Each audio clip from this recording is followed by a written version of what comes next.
Welcome back. Let's take a look at the Patriots' next signing from this offseason.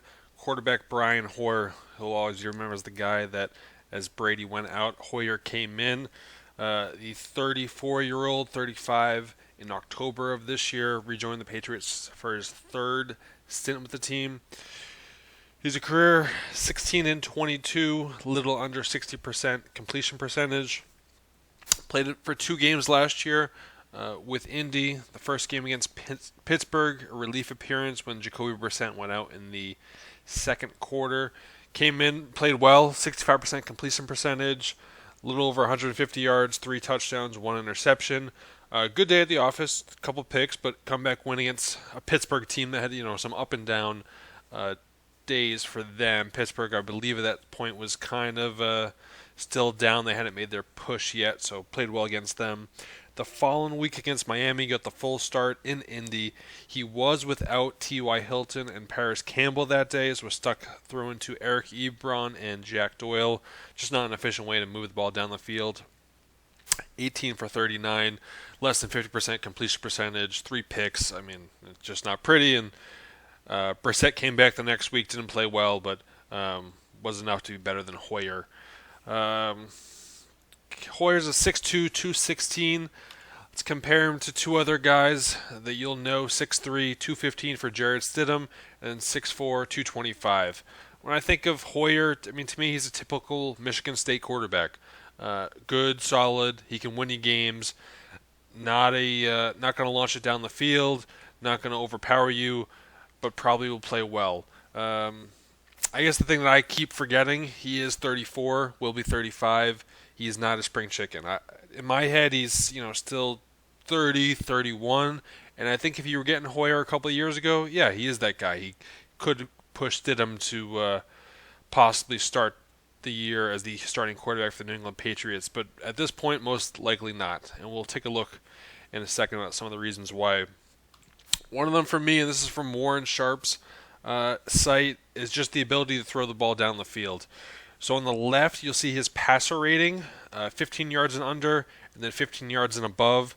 15 yards and under, he's fine. He's a serviceable quarterback. I mean, we could dive into more why he's better on the left side versus the right side. This is from 2019 in particular, so just those 2 games against the Colts and the Steelers that we showed. So he's fine. Nothing great. The left side, obviously, pretty well. I don't know how many attempts are on that side, but when you throw the ball 15 yards down the field or more, he's terrible. It looks like he's throwing against Stephon Gilmore the whole time. Is basically what those numbers show you. A 10 for a passer rating. I don't even know what you have to do to get it that low. I believe like a 39 or a 40 is just an incompletion, so that just means picks, and a couple of them at that rate to have a 10.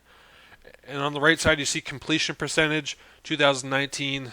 The league average is in blue.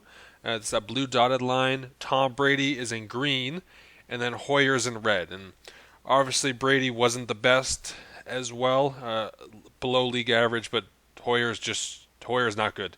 Let's take a look at 15 yards.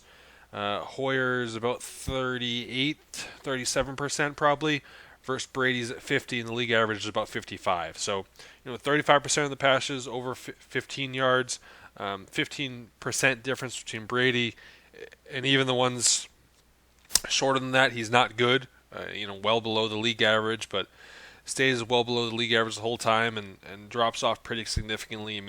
20% of the balls over 30 yards are completed, so 1 in 5 times. And that just means you can't push the ball down the field at all. With some limited targets with N'Keal Harry, Damian Breer, the tight end options, whoever those are. Just he's not going to be able to win you a lot of games. This is why Stidham is probably the favorite right now, and why you're hearing people talk about is Newton going to be brought in, maybe Andy Dalton. Just Brian Hoyer is not the guy. We'll take a look quickly at his career as a whole, again per Pro Football Reference. So going back to 2009 when he joined the Patriots, all the way through 2019 as a 34-year-old in Indy. And again, I was talking about it earlier, 2014, 2015, He was the quarterback in Cleveland, quarterback in Houston. You remember some good games. Played in the playoff game. Did not win that playoff game, I believe. But, serviceable. 500 teams for teams like Cleveland and Houston that you have to think this Patriot squad's more talented than at this point. But Hoyer's not that guy anymore. 0-6 in 2017, 0-1 last year. He's not. His best days are behind him, as you can tell. The other thing that concerns me, and obviously dependent on offensive lines, but his sack percentage, if you go all the way to the right, last couple of years, 7% in 2017, 7.2 in with San Francisco in 2017, and then 7.1 last year. He takes too many sacks. Brady's numbers. 4.2% last year, 3.6% last year, 5.7% in 2017. Brady does a good job of getting the ball away. Hoyer a little slower at that, not as good, and just another thing that kind of hurts him. Maybe he's not going to throw as many picks, possibly, but he will take sacks. We'll take a look at a couple throws, but to me, this is why Hoyer just most likely there for his head, his presence, the culture. All those intangibles that you get from having a pseudo number 2 quarterback coach for Jarrett Stidham or whoever else you're going to bring in. A good guy to have in the locker room, most likely for New England, at a great cap dollar of $1 to $2 million, but he will not be starting Gillette Stadium this year.